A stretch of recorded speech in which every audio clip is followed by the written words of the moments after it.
मुझे आज तक साउथ से कोई भी कॉल ऐसा नहीं आया है जिसमें मुझे कॉम्प्रोमाइज़ वर्ड नहीं सुनना मिला। आज हम एक ऐसी एक्ट्रेस के बारे में बात करने वाले हैं जिन्होंने कभी संतोषी माँ बनकर लोगों का दिल जीता, तो कभी इन्होंने महाभारत में अम्बा बनकर पौराणिक काल के सबसे बड़े युद्ध की वजह बनी। प्रण तोड़ने से जीते जी नरक यातना मिलती है मनुष्य को।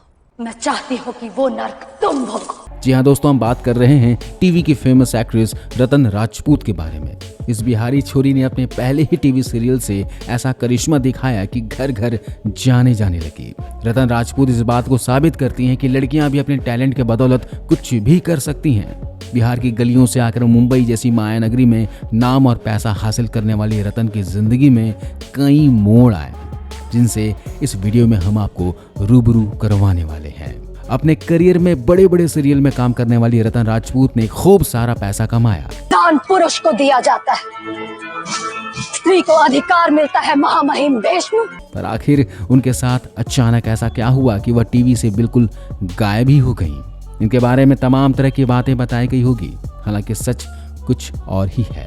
रतन राजपूत के करियर की बर्बादी का रियल सच जानकर आप दांतों तले उंगलियां दबा लेंगे, तो दिल थाम कर बैठें, क्योंकि आगे हम आपको जो बताने वाले हैं उस पर शायद आप यकीन ना कर पाए, पर यही सच है।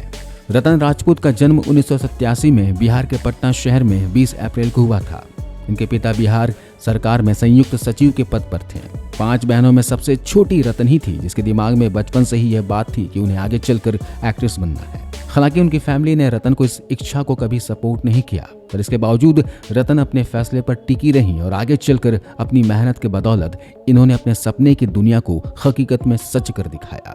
अपनी फैमिली के खिलाफ जाकर एक्टिंग को अपना साथी बनाने वाले रतन राजपूत पटना छोड़कर दिल्ली आ गईं, जहां उनकी मुलाकात थिएटर आर्टिस्ट गुरु सुरेंद्र शर्मा से हुई और इन्हीं से रतन ने एक्टिंग के गुण सीखना शुरू कर दिया। एक्टिंग को अपने रगों में उतारने के बाद रतन ने सुरेंद्र शर्मा के डायरेक्शन में बने निर्मल और मेला आंचल जैसे थिएटर नाटक में भी काम किया।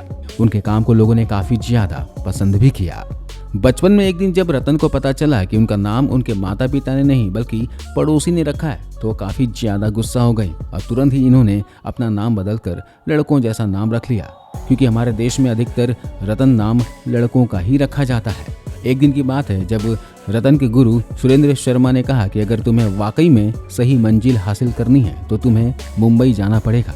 बस फिर क्या था, रतन ने साल 2005 में दिल्ली से मुंबई मूव ऑन कर लिया और काम पाने के सिलसिले में एक स्टूडियो से दूसरे स्टूडियो के चक्कर लगाने लगे, जिसका बेनिफिट इन्हें मिला और छोटे मोटे साइड रोल इन्हें मिलने लगे। कभी इन्हें ट्रे उठाने वाली लड़की का रोल मिलता तो कभी नौकरानी का किरदार मिलता।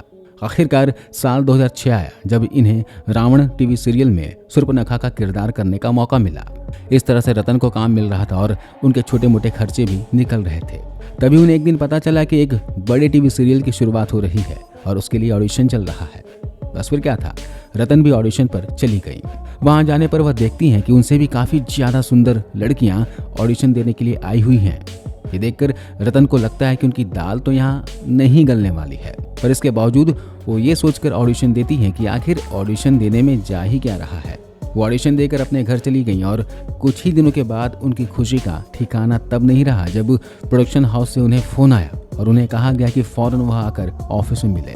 रतन दौड़ी दौड़ी ऑफिस पहुंची तो उन्हें पता चला कि उन्हें टीवी शो राधा की बेटियां कुछ कर दिखाएंगी में कास्ट किया गया है, जिसमें रतन को चुटकी का रोल मिला है।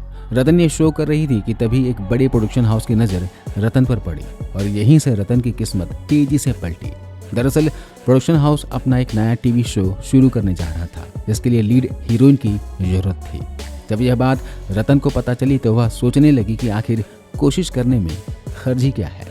इस तरह से वह ऑडिशन देने पहुंची, जहां टीवी की कुछ प्रसिद्ध अभिनेत्रियां पहले से ही मौजूद थी, जिन्हें देखकर रतन की हवा टाइट हो गई और वह ये सोचकर वापस जाने लगी कि यहाँ पर मेरा कुछ भी नहीं हो सकता। पर फिर उन्हें ख्याल आया कि अब यहाँ पर आ ही गई हूँ तो ऑडिशन दे ही लेती हूँ, देखेंगे जो होगा। और जब रतन ने ऑडिशन दिया तो किस्मत से इन्हें ऑडिशन में फाइनल कर लिया गया। उन्हें साल 2009 में अगले जन्म मोहे बिटिया ही कीजो में काम मिला। यह एक ऐसा टीवी सीरियल था जिसने टीआरपी के सभी रिकॉर्ड तोड़ डाले। और इसी टीवी सीरियल से रतन को वह पहचान मिल गई जिसकी वह हकदार थी। इस टीवी सीरियल का हिस्सा बनते ही रातों रात रतन देश भर में फेमस हो गई और उसके अगले ही साल टीवी पर अपना स्वयंवर रचाकर रतन ने इतनी ज्यादा प्रसिद्धि हासिल कर ली कि उनकी गिनती टीवी की नंबर 1 एक्ट्रेस में होने लगी। यहाँ तक कि इन्हें बिग बॉस के घर से भी बुलावा आ गया। अब रतन की कमाई एक दिन में लाखों रुपए होने लगी। इस तरह कभी किराए के मकान में रहने वाली इस बिहारी छोरी ने मुंबई में अपना खुद का घर भी खरीद लिया और अपनी खुद की गाड़ी भी खरीद ली। पर एक दिन अचानक रतन गुमनाम हो गई। आखिर इनकी गुमनामी का कारण क्या था, यह भी हम आपको बताएंगे। दरअसल रतन ने एक टीवी शो करके बड़ी ही मिस्टेक कर दी थी और वो था स्वयंवर। इसी कार्यक्रम के बाद लोग रतन को काफी ज्यादा परेशान करने लगे और उन पर आरोप लगाने लगे कि इन्होंने पैसों के लिए झूठी सगाई की है। इस तरह से रतन को हर जगह से ताने मिलने लगे। यहाँ तक कि स्वयंवर में रतन ने जिस लड़के अभिनव शर्मा को चुना था उससे भी रतन को दर्द ही मिला। दरअसल अभिनव ने रतन से यही शर्त रखी थी कि वह सिर्फ कॉमेडी सीरियल में ही काम करेंगी, क्योंकि अभिनव को रतन का दूसरे एक्टर के साथ काम करना जरा भी पसंद नहीं आ रहा था, क्योंकि उन्हें लगता था कि कहीं रतन किसी दूसरे के साथ रिलेशन में ना आ जाए और अभिनव को ना छोड़ दे। पर कहते हैं ना, जिसे जाना होता है वह कोई ना कोई बहाना बनाकर चला ही जाता है और आखिरकार अभिनव ने बहाने से रतन का साथ छोड़ दिया। रतन की जिंदगी में यह पहला समय था जब उन्हें किसी व्यक्ति से इतना गहरा सदमा मिला। इसी दौरान रतन के साथ एक और घटना हो गई। रतन संतोषी माँ सीरियल में काम कर रही थी। तभी उन्हें पता चलता है कि उनके फादर को कैंसर हो गया और वह आखिरी स्टेज पर हैं। यह बात सुनते ही रतन की मानो दुनिया ही वीरान हो गई। वो अपनी एक्टिंग छोड़कर दौड़ी दौड़ी अपने फादर के पास गई और अपना सारा समय उनकी देखरेख में और उनके इलाज में लगाने लगी। पर किस्मत को कुछ और ही मंजूर था। लाख कोशिश करने के बावजूद भी रतन के फादर जिंदगी की जंग हार गए। अभिनव से मिला सदमा और उस पर अपने फादर की मौत से रतन टूट ही गई। इसी बीच रतन की आंखों की एक गंभीर बीमारी भी हो गई। एक ऐसी बीमारी थी जिसमें रतन को हल्की सी रोशनी में भी दिखाई देना बंद हो गया था और इसलिए रतन को हमेशा चश्मा पहनकर रखना पड़ता था। मुझे ऑटो इम्यून डिसऑर्डर हुआ था और जो आई से रिलेटेड है।